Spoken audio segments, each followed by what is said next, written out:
What's up, you guys? Welcome back to another video of Genshin Impact today. So today we're going to be talking about a new 4-star character that is coming out in this patch. So her name is going to be Lan Yan. That's what I think what her name is. It's gonna Leo. So we're going to be talking about her and what the skill is going to be and those things. Everyone's going to be like, hey, this is going to be a character. I know most of you are going to be trying to pull for her the way her appearance is. So yeah. Few of you are not going to pull for her because probably you don't have enough primal gem or anything like that. But for me, I'm still debating I should pull for her or not. But I do know that if you can't pull for this patch, you'll still be able to pull for her in the standard banner when the patch 5.3 is over. So that's one way you can get her anyway, but it's going to be rare anyway. You did do that way. But before we get into a video, man, don't forget to hit the subscribe button, hit the bell, so you won't miss my latest video like this. My bad, I still have a hard time talking with my lips. Still hurts right now, so yeah. And also, don't forget to also check out on my Twitch channel and also have my Patreon. If you guys like to watch anime, well, there are Patreons for you guys. So yes, then I will be live streaming on Twitch as well, I'm saying, until anything else comes new. Like her storyline, for example, if it did have to come to storyline, then I'll live stream on that time as well. Anyway, let's get into the video. And in this video, oh my god, yeah, if you try to ascend her skill, talent, it's going to be kind of taking a very long time because this is actually the same boss you have to beat in the weekly boss, the new weekly boss that's in that land. Yeah, it's gonna be insane. if you did try and increase her, but you know. Anyway, when you ascend her, though, I do know that you actually increase both attack bonus, so attack percentage bonus. So yes, that's also due in. So we're going to take a look at all the different types of scenarios you're going to be in here. So a normal attack, he's just going to support up to 4 executive strike, doing an amount of damage. She hit a callus, but she had more of a close range when she using her basic attack. So yes, but charge attack will actually throw out a pheromone ring to opponent. That's actually a range damage. So yeah, and you already know when you go in midair and hit the ground will cause anima damage. So she hit anima, of course. I should have mentioned that. Her elemental skill is swallows with fine dance. So this one, what you do you use your elemental skill, dash forward, and dealing the elemental damage, which is anima, and also have a shield also come upon with it. But when she hit the target, she will go in midair, and she actually will. You just need to press the elemental skill, and the normal attack, she will hurl a pheromone ring that hit the opponent and will hit nearby opponent, and upon them hit, it will deal twice, two times, dealing anima damage. But if you hold down the button, it will actually adjust the aim mode, so you can actually dash anywhere in the range. So like climbing cliffs, that's actually the one way you can do it. And the shield is actually absorbed based on her attack. She will actually absorb 200% more effectively against anima damage. But if you did unlock the passive skill called Four Sealing Divine Charm, then the attack will actually interact with any type of elements like hydro, pyro, cryo, or electro. It will actually turn the shield into that corresponding element, and to convert that shield into that for it will actually absorb 200% more effectively according to that element. In other words, that also when she up in the midair, when you also when you throw a pheromone ring at the opponent, it will actually deal 50% more damage than originally on the corresponding element that you have on your shield, considered elemental skill damage. Her elemental burst here, Luster Moonrise, will she create a swallow array to throw an opponent, object, and anything else that in there, dealing massive AoE anima damage. So it actually can deal up to 3 times the damage there. So that enemy, well, it will deal a huge amount of damage.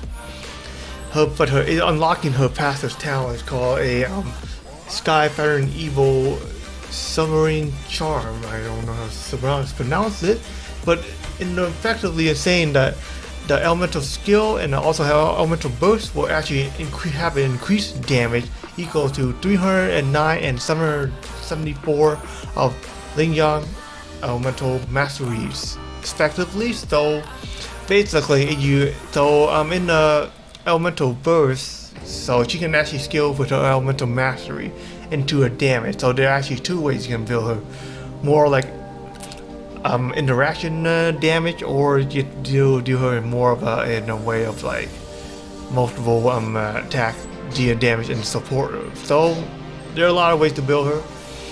So that actually also brings me to the part of the artifacts build, because she is a leeway character, not a Natlan or Fontaine. So it's just regularly in a way that you're building her more of an elemental, but there is like several ways. I actually can figure out several ways, but for me, I'm just going to do a more decent way of doing this and matter. So Vela is a 2-piece increased elemental anima damage by 15%, and sword damage will actually increase by 60%. So decreasing the opponent elemental resistance, and actually pretty useful for it because she is corresponding to that elemental. Actually make her more of a strong damage dealer.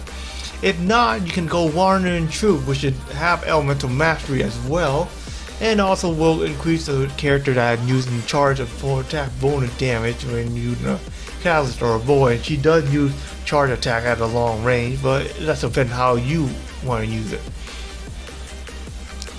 And that's only one of it though. But also there is another one in here. I'm trying to look for it right now. I know there is one somewhere. So here it is. So this one, but it only works if you have if you do charge attack damage. So this one, Deadly Cargoes, will actually also increase anima bonus damage by 15%. And charge attack, when the charge attack hits the opponent, normal attack speed will increase by 10, and normal charge and plunging attack will increase by 40% for 15 seconds. This is actually really good for a character that you try and do more of a damage type dealing, but unless you want to deal reaction damage. But the other one will be the best one to use in my opinion. But if you have any other perspective, let me know, or just or keep comment, or have any questions, yeah, let me know on that part, because that's just how I actually see how a way to use it. And speaking of which, in the next one there's going to be what kind of stack you want to put on there, because you already seen she have an attack and she have an elemental mastery exactly. So in a way, I see the flower here. Well, you already know it main is HP, but you can manage to get like attack percentage or elemental mastery, it will be the best. And you have an extra attack point, yeah, put it on as well. And the same thing for the feathers. But the feathers, you gotta have a feather have an attack points already. You need attack percentage and elemental mastery. For stand up Eon, so here you can do two things on it. You can have a main stat of elemental mastery, or you can have attack percentage. You will go for more of a shield and a damage there. So yeah, the attack will be also be a more effective attack. But you're trying to go for elemental mastery, it will work as well, because like when you unlock her third passive talent, yeah, if you increase her attacks, only thing that it will do is increase more attack on her basic damage and also her shield as well. So depending, you want to go for attack or more support, it's up to you in the way. For me, I would go for elemental mastery. And for a cup though, I would actually go for more for anima damage. If I go for attack, if I go for support, then I will actually use elemental mastery. As for a crown though, if you go for more damage, then quick damage would be a best option, or else you go for elemental mastery. So that's actually I recommend for you guys. For me, I will build quick damage for sure. But for support though, I actually mentioned that elemental mastery could work too. But attack, I would actually, if you're trying to build her to support, attack would be the best, or unless it's a main, or unless it's just like a support damage, elemental mastery would be an option. And any thing like a catalyst that you try and use, like a 5-star one that have like elemental mastery, or you have attack percentage or quick damage, one of those will be a best option to use. But the one that actually you can actually craft in the blacksmith, though, I'm gonna name this out. This one, I can actually think of only like 2 of them though. One is the prototype ember that it will increase HP, yes, obviously, but it will increase the elemental burst and also regenerate more energy there. But if you want to go for more attack, Nappa more it will be also the best way to go because it have elemental mastery and also do extra 8%, a maximum of 2 stacks for 10 seconds. But quick damage or blacksmith, I guess you can actually grab it right now before it go away. Yeah, or else you have to wait until like another 30 days, which is 1 month. I expect it will work too. Frost Bear will be a good one to start, but let's say for funsy you do not have any 4-star or cannot craft it, there is a option of like a 3-star weapon will work though. Magic Guy would be one of them. Emerald Orb would be also one of them. Emerald Breed will also be a good way to start if you do not have any 4-star artifacts or 4-star catalysts that cannot be used. So anyway, that's all I have for you guys today. If you guys have any question, feel free to comment below, and don't forget also to check out down in the description box below on my Patreon and also on my Twitch channel. And I'll be live streaming on Twitch at any time soon. And I'll catch you guys on my next video, man. Peace out, yo.